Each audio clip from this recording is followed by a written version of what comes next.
Daily PCS GK programme में आपका स्वागत है। सबसे पहले अभ्यास प्रश्न देखेंगे। प्रश्न था, नेशनल ई विधान एप्लीकेशन यानी NEVA सिस्टम को लागू करने वाला पहला राज्य कौन सा है? उत्तर प्रदेश, कर्नाटक, सिक्किम या फिर नागालैंड।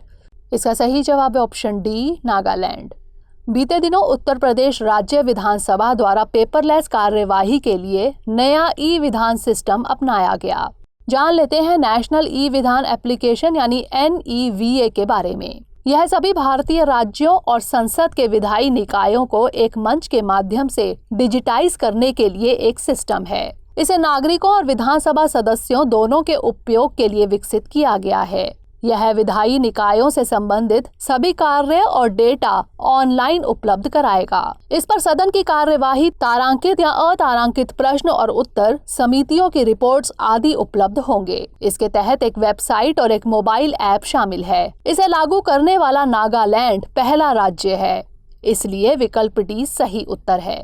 आज के सेशन का पहला प्रश्न है, भारतीय पुरातत्व सर्वेक्षण निम्नलिखित मंत्रालयों में से किसका संलग्न कार्यालय है? पर्यटन मंत्रालय, संस्कृति मंत्रालय, विज्ञान और प्रौद्योगिकी मंत्रालय या फिर शिक्षा मंत्रालय। इसका सही जवाब है ऑप्शन बी, संस्कृति मंत्रालय। बीते 14 जून को केंद्रीय पुरातत्व सलाहकार बोर्ड यानी CABA की बैठक आयोजित की गई। इसका गठन भारतीय पुरातत्व सर्वेक्षण यानी ASI और पुरातात्विक अनुसंधान के क्षेत्र में बेहतर संपर्क के लिए किया गया है। गौरतलब है कि बीती 19 मई को इस बोर्ड का पुनर्गठन किया गया था।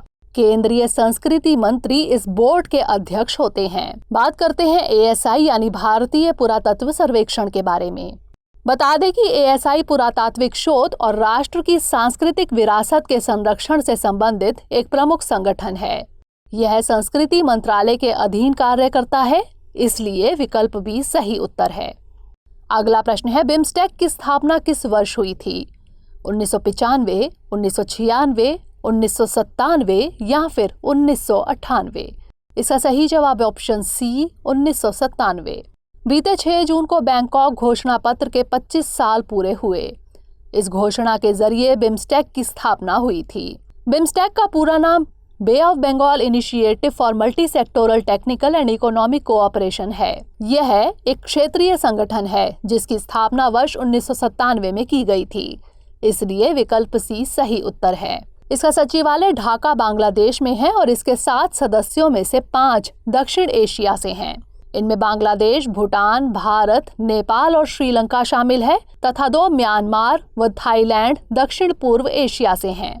अगला प्रश्न है, किस संविधान संशोधन के जरिए यह प्रावधान किया गया है कि एक ही व्यक्ति को 2 या अधिक राज्यों का राज्यपाल बनाया जा सकेगा?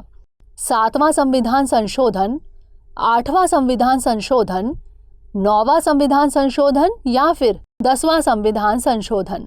इसका सही जवाब है ऑप्शन ए, 7वां संविधान संशोधन।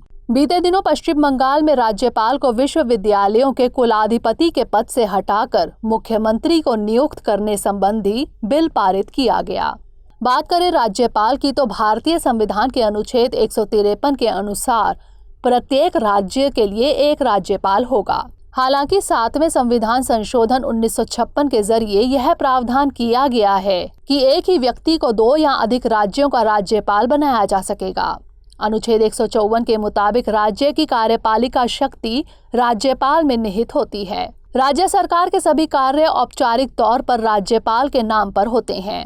राज्यपाल की नियुक्ति अनुच्छेद 155 राष्ट्रपति द्वारा की जाती है। अगला प्रश्न है, क्षेत्रीय परिषदों की प्रकृति है संवैधानिक, सांविधिक, संविधानेतर या फिर उपर्युक्त में से कोई नहीं।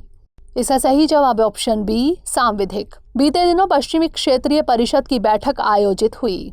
जान लेते हैं क्षेत्रीय परिषदों के बारे में। राज्य पुनर्गठन अधिनियम 1956 के अंतर्गत इनका गठन किया गया है, अतः इनकी प्रकृति सांविधिक है, इसलिए विकल्प बी सही है। इनका उद्देश्य सभी राज्यों के बीच और केंद्र एवं राज्यों के बीच मिलकर कार्य करने की संस्कृति विकसित करना है। 5 क्षेत्रीय परिषदें हैं, उत्तरी, मध्य, पूर्वी, पश्चिमी और दक्षिणी क्षेत्रीय परिषद।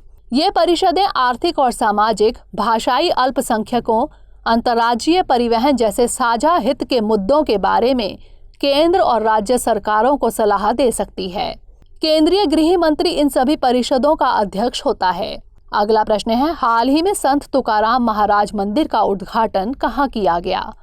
बेंगलुरु, मुंबई, चेन्नई या फिर पुणे? इसका सही जवाब है ऑप्शन डी, पुणे। बीते दिनों पुणे के देहू में पीएम मोदी ने संत तुकाराम मंदिर का उद्घाटन किया, इसलिए विकल्प डी सही उत्तर है। जान लेते हैं संत तुकाराम के बारे में। वह वारकरी या वरकरी संप्रदाय के संत और कवि थे। उन्हें अपने अभंग, जिन्हें भक्ति गीत कहा जाता है, और कीर्तन के जरिए बड़े पैमाने पर लोगों को जागृत करने के लिए जाना जाता है। उन्हें तुकोबा के नाम से भी जाना जाता है। संत तुकाराम विट्ठल यानी विष्णु के परम भक्त थे। वैष्णव धर्म में उनकी आस्था थी। उन्होंने संत ज्ञानेश्वर, एकनाथ, नामदेव और कबीर जैसे संतों की शिक्षा का अनुसरण किया। अगला प्रश्न है, राष्ट्रीय पवन ऊर्जा संस्थान कहाँ स्थित है? मुंबई, कोच्चि, चेन्नई या फिर तिरुवनंतपुरम? इसका सही जवाब है ऑप्शन सी, चेन्नई। बीते 15 जून को वैश्विक पवन दिवस यानी ग्लोबल विंड डे मनाया गया। जान लेते हैं पवन ऊर्जा की स्थिति के बारे में। बता दें कि भारत विश्व में चीन, अमेरिका और जर्मनी के बाद चौथा सबसे बड़ा पवन ऊर्जा उत्पादक देश है। भारत में राज्यवार सर्वाधिक पवन ऊर्जा उत्पादन में स्थान क्रमशः है तमिलनाडु, महाराष्ट्र और गुजरात। राष्ट्रीय पवन ऊर्जा संस्थान यानी NIWE तमिलनाडु के चेन्नई में स्थित है, इसलिए विकल्प सी सही उत्तर है। अगला प्रश्न है, अमृतसर में अकाल तख्त की स्थापना किसके द्वारा की गई? गुरु गोबिंद सिंह, गुरु हरगोबिंद, गुरु अमरदास या फिर गुरु अर्जुन देव? इसका सही जवाब है ऑप्शन बी, गुरु हरगोबिंद। बीते दिनों सिख धर्म के छठे गुरु श्री गुरु हरगोबिंद साहिब का प्रकाश पर्व मनाया गया। उन्होंने अमृतसर में अकाल तख्त की स्थापना की, सिखों को लड़ाकू कौम में बदला और कश्मीर में कीरतपुरा नगर बसाया, इसलिए विकल्प बी सही उत्तर है। बता दें कि गुरु गोबिंद सिंह ने खालसा पंथ की स्थापना की एवं फारसी में जफरनामा की रचना की। गुरु अमरदास ने लंगर प्रथा को स्थायी बनाया। गुरु अर्जुन देव ने आदि ग्रंथ का संकलन किया एवं तरन तारन तथा करतारपुर नामक शहर बसाया। जहांगीर द्वारा इनकी हत्या करवा दी गई। अगला प्रश्न है, किस देश के साथ कुवैत की सीमा नहीं लगती है? इराक, सऊदी अरब, ईरान या फिर फारस की खाड़ी? इसका सही जवाब है ऑप्शन सी, ईरान। हाल ही में कुवैत सरकार ने पैगंबर मोहम्मद के खिलाफ की गई विवादित टिप्पणियों के विरोध में प्रदर्शन करने वाले प्रवासियों को गिरफ्तार करके उन्हें निष्कासित करने का फैसला किया है। कुवैत के कानून के मुताबिक प्रवासियों का वहां प्रदर्शन करना पूरी तरह से प्रतिबंधित है। कुवैत की सीमाएं लगती हैं पश्चिम और उत्तर में इराक से, पूर्व में फारस की खाड़ी से और दक्षिण में सऊदी अरब से। अतः विकल्प सी सही उत्तर है। अगला प्रश्न है, समुद्री वातावरण में मुख्य प्राथमिक उत्पादक होते हैं समुद्री अपतृण, फाइकोप्लैंटन, समुद्री आवृत बीजी या फिर जलीय ब्रायोफाइट्स? इसका सही जवाब है ऑप्शन बी, फाइकोप्लैंटन। फाइकोप्लैंटन समुद्री वातावरण में मुख्य प्राथमिक उत्पादक होते हैं, इसलिए विकल्प बी सही है। फाइकोप्लैंटन सूक्ष्म आकार के अत्यधिक जनन क्षमता वाले होते हैं। बहुत कम समय में ही ये अत्यधिक जनन करते हैं। हालांकि उतनी ही संख्या में जूप्लैंक्टन एवं अन्य समुद्री जीवों द्वारा इनका भक्षण हो जाता है। शैवाल तथा डायटम इनके प्रमुख उदाहरण हैं। ये सागरीय जल के ऊपरी भाग पर तैरने वाले हरे पादप हैं। इनका अधिक विकास ठंडे सागरीय क्षेत्रों में होता है। ये प्रकाश संश्लेषण द्वारा अपना भोजन स्वयं बनाते हैं। अंतिम प्रश्न है, हेपेटाइटिस रोग है जीवाणु जनित, विषाणु जनित, प्रोटोजोआ जनित या फिर उपर्युक्त में से कोई नहीं? इसका सही जवाब है ऑप्शन बी, विषाणु जनित। बीते दिनों विश्व स्वास्थ्य सभा में विभिन्न देशों ने 2030 तक वायरल हेपेटाइटिस को खत्म करने की प्रतिबद्धता को दोहराया। वैश्विक स्तर पर लगभग 350 मिलियन से अधिक लोग इस जानलेवा बीमारी से ग्रसित हैं। हेपेटाइटिस शब्द लीवर की किसी भी तरह की सूजन को संदर्भित करता है, अर्थात इसमें किसी भी कारण से लीवर की कोशिकाओं में जलन या सूजन होना शामिल है। यह आमतौर पर वायरस के एक समूह के कारण होता है जिसे हेप्टोट्रोपिक वायरस के रूप में जाना जाता है, इसलिए विकल्प बी सही उत्तर है।